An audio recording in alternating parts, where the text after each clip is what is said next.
दोस्तों ये सहतूत यानी मालबेरी का फ्रूट्स है। और दोस्तों देखिए, इसे देखते ही मुंह में पानी आने लगा है ना। तो घबराइए नहीं दोस्तों, आप भी कम जगह में भी बहुत आसानी से इस फ्रूट्स को उगा सकते हैं और ढेर सारी हार्वेस्टिंग कर सकते हैं। और ये फ्रूट्स में बहुत सारे विटामिन्स मौजूद होते हैं, जैसे calcium, vitamin C, phosphorus, magnesium और बहुत सारे विटामिन्स इसमें मौजूद होते हैं जो कि हमारे शरीर को बहुत ही फ़ायदे देते हैं। तो दोस्तों इसे हार्वेस्ट करने के लिए आप ऐसा नहीं है कि बहुत ज़्यादा जगह की ज़रूरत है, और या आपके पास अगर ज़मीन नहीं है, छत भी नहीं है, तो भी इस फ्रूट्स को लगा सकते हैं। तो थोड़ी सी बालकनी भी है जहाँ हल्की फुल्की धूप आती है, तो भी ये प्लांट्स बहुत आसानी से चल जाता है और ढेर सारे इसमें फ्रूटिंग करता है। तो आज मैं इस वीडियो में सारी डिटेल शेयर करूँगी कि इसे कैसे लगाते हैं और इसमें ढेर से ढेर फ्रूट्स कैसे लें, और जब फ्रूट्स लग जाते हैं तो उसको पकने के बाद इसको मीठे फल कैसे रसीले बन जाते हैं, उसको कैसे रसीले बनाते हैं, और ढेर सारे फ्रूट्स हम कैसे इसे हार्वेस्ट करें, सारी डिटेल इस वीडियो में शेयर करूंगी। तो वीडियो को लास्ट तक बने रहिएगा। नमस्कार दोस्तों, कैसे हो आप सब? आई होप आप सब बहुत अच्छे होंगे और अपने अपने कामों में मस्त और व्यस्त भी होंगे। तो अपने चैनल गृह वाटिका में आप सबका बहुत बहुत स्वागत है। दोस्तों अगर वीडियो थोड़ी सी भी पसंद आए तो प्लीज़ लाइक शेयर कीजिएगा, और मेरे चैनल पर नए हैं तो सब्सक्राइब भी कर लीजिएगा बेल आइकन घंटी के साथ, ताकि जब भी कोई वीडियो अपलोड करूँ तो उसकी नोटिफिकेशन आपको सबसे पहले मिल सके। तो चलिए इस सहतूत के बारे में जानते हैं, और इसमें ढेर सारी हार्वेस्टिंग भी आज करते हैं।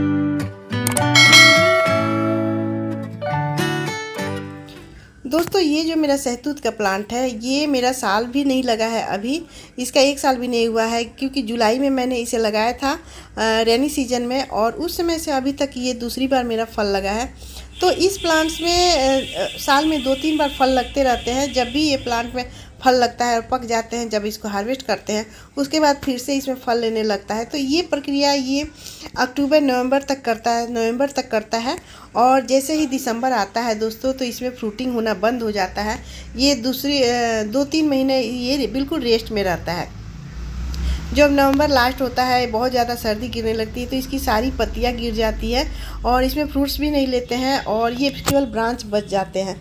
तो उस समय दोस्तों इस प्लांट्स को हम बिल्कुल रेस्ट में छोड़ देते हैं, क्योंकि ये फुली रेस्ट में रहता है। और जैसे ही फरवरी का महीना आता है इसमें ब्रांच निकलने लगते हैं। तो आप चाहे तो इसको नवंबर के महीने में प्रूनिंग कर सकते हैं, या फिर इसको फरवरी के फर्स्ट वीक में प्रूनिंग कर सकते हैं, जब ये फल लेने वाला होता है। तो उसमें ज़्यादा ब्रांच निकलेंगे तो ज़्यादा फ्रूटिंग भी होगी। तो मैंने भी इसको फरवरी के फर्स्ट वीक में ही, जब इसमें फूल बनना शुरू हो गया था, तभी मैंने इसको प्रून कर दिया था, क्योंकि अभी साल नहीं लगा है देखिए, और बहुत बड़ा प्लांट नहीं है, लेकिन फ्रूटिंग ज़बरदस्त है। नीचे से ऊपर तक इसमें पूरा फ्रूट लगा हुआ है। देखिए अब रेड कलर के हो गए हैं।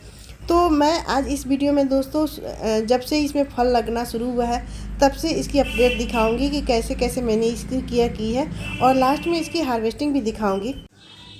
दोस्तों ये जो मेरा सहतूत का प्लांट है, ये फरवरी की मैं अपडेट दिखा रही हूँ, क्योंकि उस समय ये फल लग गया था, और जब ये हल्के हल्के फल लेने लगा था और हल्की लाल होने लगी थी, तो उस समय मैंने इसमें फर्टिलाइज़र डाला था। क्योंकि कोई भी प्लांट्स जब रेस्ट से उठता है, और विंटर में ये बहुत 2 महीने 3 महीने रेस्ट में था, और जब ये रेस्ट में उठा तो मैंने इसको फर्टिलाइज़र दिया। क्योंकि कोई भी प्लांट्स को अगर रेस्ट के बाद निकलता है तो उसे फर्टिलाइज़र की ज़रूरत होती है, क्योंकि उसको फ्रूटिंग लेनी होती है, फ्लावरिंग करनी होती है। कोई भी प्लांट हो, फ्रूटिंग वाली हो या फिर सब्जी वाले हो, तो उसको फ्रूटिंग के लिए इसमें खाद की ज़रूरत होती है। तो इसको भी मैंने खाद डाला था। उसके बाद से इसमें इतने ज़्यादा फल आए और इतनी ज़्यादा ग्रोथ इसकी हुई कि आप लोग देख सकते हैं कि ऊपर से नीचे तक ये फलों से भरा हुआ है। तो ये प्लांट में फल जो लगे हुए वो छोटे छोटे अभी हैं, लेकिन ये प्लांट में फल बहुत लंबे लंबे हो गए बाद में। तो मैं लास्ट में इसमें हार्वेस्टिंग भी दिखाऊंगी दोस्तों कि इसको कैसे मैंने हार्वेस्ट किया है, कितने ज़्यादा इसमें फल हार्वेस्ट किए हैं, और कितने बड़े बड़े साइज़ के इसके फ्रूट्स उगे हुए हैं।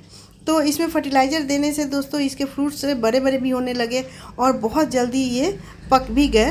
तो इसको फर्टिलाइज़र मैंने किया। अब दोस्तों बात करें कि इसको किस तरह के गमले में लगाना चाहिए। ये प्लांट दोस्तों जहाँ पर भी लगा रहे हैं तो इसको बहुत बड़े गमले की ज़रूरत नहीं है। देखिए मैंने जो गमला लिया है ये 12 बाई 12 के गमले हैं, और 12 बाई 12 के गमले में ये बहुत यानी ग्रो बैग है, इसमें मैंने लगाया है। देखिए आप चाहे तो 12 बाई 12 के या फिर 14 बाई 14 के गमले में भी लगा सकते हैं, उसमें भी बहुत आसानी से चल जाती है। इसके लिए बहुत बड़े गमले की ज़रूरत नहीं है। और फ्रूटिंग आप लोग देख सकते हैं कि 12 बाई 12 के गमले में कितने ज़्यादा फ्रूटिंग हुई है। तो गमले का आप चुनाव 12 बाई या फिर 14 बाई 14 का कर सकते हैं। और जब ये प्लांट 2-3 साल पुराना हो जाए दोस्तों, तो आप पौधे के अकॉर्डिंग आप गमले ले सकते हैं या फिर ग्रो बैग ले सकते हैं। तो इस तरह से मैंने अभी साल भी नहीं लगा है दोस्तों, क्योंकि ये जुलाई में मैंने लगाया था और अभी साल भी नहीं लगा है। तो 2 साल बाद ही मैं इसको रिपोर्ट करूँगी। इसकी रूट्स भी बहुत ज़्यादा नहीं फैलती है और देखिए मिट्टी भी बहुत ज़्यादा मैंने नहीं ली है। तो बहुत बड़े गमले की भी ज़रूरत नहीं है, बहुत ज़्यादा मिट्टी की भी ज़रूरत नहीं है, बस कम मिट्टी में भी बहुत आसानी से ये प्लांट चल जाता है। अब दोस्तों बात करें कि इसकी मिट्टी कैसी होनी चाहिए, तो ये मिट्टी जो है ना बिल्कुल नमी वाली मिट्टी होनी चाहिए, मॉइस्चर वाली मिट्टी, क्योंकि इस प्लांट्स को मॉइस्चर बहुत ज़्यादा पसंद है। अगर इस प्लांट्स की मिट्टी सूख जाती है तो ये जो पत्तियाँ होती है वो बिल्कुल झूल जाती है, लटक जाती है, तो पता चल जाता है कि इस प्लांट्स को पानी चाहिए। तो ये पानी इसकी मिट्टी जो बनाए बिल्कुल मॉइस्चर युक्त बनाए, यानी इसमें ऐसी मिट्टी होनी चाहिए कि ये पानी को होल्ड करके रख सकते हैं। तो इसके लिए जो मैंने मिट्टी तैयार किया था दोस्तों, इसमें सबसे पहले मैंने तो 30% इसमें मिट्टी डाला था और 30% इसमें मैंने कोकोपीट डाला था, 30% इसमें मैंने वर्मी कंपोस्ट या फिर गाय के गोबर की खाद डाल सकते हैं और 10% इसमें मैंने नीम खली मिलाई थी। इस तरह से दोस्तों इसकी मिट्टी बनाते हैं और इसमें कोकोपीट की मात्रा ज़्यादा डालते हैं ताकि ये पानी को होल्ड करके रख सके। अब दोस्तों बात करें कि इसको लगाते कैसे हैं, तो ये 2 तरीके से लगाया जाता है, बीज से भी लगा सकते हैं और कटिंग से भी लगा सकते हैं। तो जब ये कटिंग से लगाते हैं, या तो आप फरवरी में जब प्रून करें तब इसे लगा सकते हैं, बहुत आसानी से लग जाती है, और नहीं तो अभी जब रेनी सीजन आता है तब इसमें ये कटिंग से बहुत सारे प्लांट बन जाते हैं। और जब बीज से लगाना हो दोस्तों, जब इसके फल पक जाते हैं, लाल लाल हो जाते हैं, यानी पक के काले हो जाते हैं और हल्के सूखने लगते हैं, तो इसके बीज, इसके जो फल होते हैं उसको हम तोड़ के मिट्टी में डाल देते हैं। तो इस तरह से इसके फल भी प्लांट भी, बेबी प्लांट भी निकल आते हैं। तो 2 तरीक़ों से लग जाता है। और ये जो मेरा अभी का अपडेट है दोस्तों, ये जो फल लाल लाल हो गए हैं, ये मार्च की अपडेट है। मार्च में ये जो मेरा फल थोड़े बड़े बड़े भी हो गए थे और लाल लाल हो गए थे। तो इस समय इसकी चटनी भी, जब लाल लाल होते हैं तो चटनी भी बहुत अच्छी इसकी लगती है, खट्टी मीठी, तो चटनी भी बना सकते हैं। और दोस्तों अब जब फल लाल हो गए हैं तो इसकी पकने की बारी है, यानी काले काले होने के लिए, तो इसे मीठा करना भी ज़रूरी है। तो मीठे करने के लिए फिर से इसमें फर्टिलाइज़र देना ज़रूरी है। तो फर्टिलाइज़र तो अभी फिर से देंगे, लेकिन इसको प्रॉपर धूप चाहिए दोस्तों। लेकिन अगर आपके यहाँ धूप नहीं आ रही है, आपके यहाँ 2-3 घंटे या फिर 4 घंटे की धूप भी आती है, तो वहाँ भी ये प्लांट बहुत अच्छे से सर्वाइव कर सकता है। तो इसलिए आप छोटे जगह में जहाँ 2-4 घंटे की धूप आती है, वहाँ भी इस प्लांट्स को गमले में लगा के आप फ्रूटिंग ले सकते हैं। अब दोस्तों चलिए इसको फर्टिलाइज़र देते हैं। तो फर्टिलाइज़र डालने के लिए सबसे पहले दोस्तों मिट्टी में तो मैंने फर्टिलाइज़र डाला था, उसके बाद से फरवरी में इसमें फर्टिलाइज़र डाला था। और अब फिर से इसको फल पकने की बारी है, तो इसके मीठे फल लेने हैं तो उसमें, और बड़े बड़े साइज़ के फल लेने हैं, तो उसके लिए हमें अभी फर्टिलाइज़र करना है। तो सबसे पहले गुड़ाई कर लेते हैं। कोई भी प्लांट्स की गुड़ाई करना बहुत ज़रूरी है, और जब फर्टिलाइज़र डालते हैं तो उस समय तो और ज़्यादा ज़रूरी है, ताकि जो हम फर्टिलाइज़र डालें वो डायरेक्ट इसके रूट्स के पास जाए। तो जो फर्टिलाइज़र हम बना रहे हैं अभी इसके लिए, वो है, देखिए यहाँ पर गोबर की खाद मैंने लिया है, बिल्कुल सड़ी हुई काउडम है, और ये आधा केजी मैंने लिया है 12 बाई 12 के गमले के अकॉर्डिंग। तो ये आधा केजी मैंने गोबर की खाद लिया है, और इसमें मैं मिला रही हूँ ये बॉन मिल। देखिए गोबर की खाद है, इसमें बॉन मिल मैं मिला रही हूँ। बॉन मिल रूट्स को बहुत ही हेल्दी रखता है, और फ्रूटिंग या फ्लावरिंग करने के लिए ये बहुत ही अच्छा स्रोत है। तो ये 2 मुट्ठी के आसपास मैंने लिया है, और इसमें मैं डाल रही हूँ फंगीसाइड। इसके बदले आप नीम खली या फिर वो भी नहीं है तो हल्दी भी डाल सकते हैं। तो मेरे पास ये फंगीसाइड था, तो ये फंगीसाइड मैंने डाला है, बस 2-3 चीज़ें डाल के, और इसमें मैं डाल रही हूँ। तो नीम खली भी डाल सकते हैं। और ये इसको आधा केजी मैं, देखिए ये डाल रही हूँ 12 बाई 12 के गमले में, और बिल्कुल ये किनारे किनारे डाल रही हूँ। उसके बाद से इसमें पानी डाल देंगे। तो इस तरह से ये जो खाद है जब पड़ेगा तो इसके जो फ्रूट्स होंगे वो बहुत मीठे मीठे होंगे, और साइज़ भी बड़ा बड़ा होगा। तो देखिए मैंने यहाँ पर आधा केजी जो गोबर की खाद और 2 मुट्ठी बॉन मिल और थोड़ी सी फंगीसाइड लिया था, वो इसमें डाल दिया है किनारे किनारे, पूरे इसके रूट्स के पास नहीं दी हूँ। और ये देखिए इसमें अब मैं पानी डाल दे रही हूँ। पानी डालने के बाद इसको अब इसमें फर्टिलाइज़र की ज़रूरत नहीं है, तो इसलिए इसको पानी डालने के बाद छोड़ दूँगी। अब मैं दिखा रही हूँ दोस्तों इसको अभी मार्च के लास्ट का जो अपडेट है वो कैसा है। तो ये देखिए, ये मार्च के लास्ट का अपडेट है और ये आधे काले काले होने शुरू हो गए हैं, यानी पकना भी शुरू हो गया है। तो इस तरह से दोस्तों ये अभी अब पकना शुरू हो गया है और इसके फल देखिए कितने मीठे मीठे से हैं और मीठे मीठे और बड़े बड़े साइज़ के हो रहे हैं।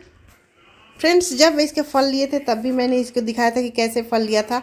उसके बाद जब लाल लाल हुए तब भी मैंने दिखाया था। और ये देखिए, ये मार्च के लास्ट का ये अपडेट है, यानी इसके फल का जो कि आधे पकने लगे हैं, यानी कुछ पकने लगे हैं और कुछ इसमें अभी लाल लाल है। तो जो ये प्लांट है ना, वो देखने में भी बहुत, जब फल लेता है तो देखने में बहुत ही अच्छा लगता है, काले काले। और इसके जो फल है देखिए कितने बड़े बड़े साइज़ के हो गए हैं, ये देखिए। और कुछ पक गए हैं तो उसको तोड़ लेती हूँ। और इसी तरह दोस्तों अब 10 दिन बाद फिर से मैं आपको दिखा रही हूँ कि ये जो मेरा 10 दिन के बाद का है ये पूरा पक गया है। और अब पकने के बाद इसको मैं अब हार्वेस्ट करूँगी फाइनली। तो हार्वेस्ट करने के लिए सबसे पहले इसको तोड़ लेते हैं। इसमें भी कुछ अभी काले काले हुए हैं और कुछ कुछ थोड़े बहुत रेड रेड है। तो जो ज़्यादा काला हो गया है, नहीं ज़्यादा पक जाता है ना दोस्तों, तो वो पूरा काला हो जाता है, तो इसलिए वो बहुत ज़्यादा टेस्टी लगता है।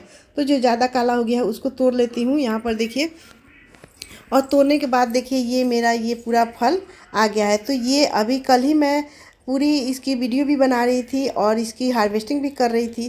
तो ये बहुत ही ज़्यादा फल इसमें लगे हुए थे और इस बार ज़्यादा फल मैंने तोड़ा भी है। बीच बीच में 2-4 ऐसे तो तोड़ तोड़ के हम लोग खा ही लेते हैं, लेकिन अभी जब पूरा पक गया है तो इसको ज़्यादा हार्वेस्टिंग कर रही हूँ। अभी भी इतनी हार्वेस्ट करने के बाद दोस्तों देखिए इसमें अभी ढेर सारे फल लगे हुए हैं, तो ज़्यादातर इसमें लाल ही है। तो अभी इसको पकने देती हूँ और जो हार्वेस्ट की हूँ तो हम लोग टेस्ट करेंगे ही, साथ में ये सारे पक जाएंगे तो फिर से इसको हार्वेस्ट करूँगी। तो इस तरह दोस्तों मैं अपने शहतूत के प्लांट्स को दूसरी बार फल ले रही हूँ और इस तरह से मैंने इस बार केयर की है इस प्लांट्स की। और ये बहुत अच्छे से मैंने देखा कि इस बार जो मैंने केयर की है उसमें बहुत अच्छे से फल लगे हैं। तो दोस्तों ये वीडियो कैसी लगी? अगर वीडियो पसंद आए तो ज़रूर एक कमेंट कीजिएगा। तो मिलते हैं अगले वीडियो में, तब तक बाय दोस्तों, टेक केयर, हैप्पी गार्डनिंग।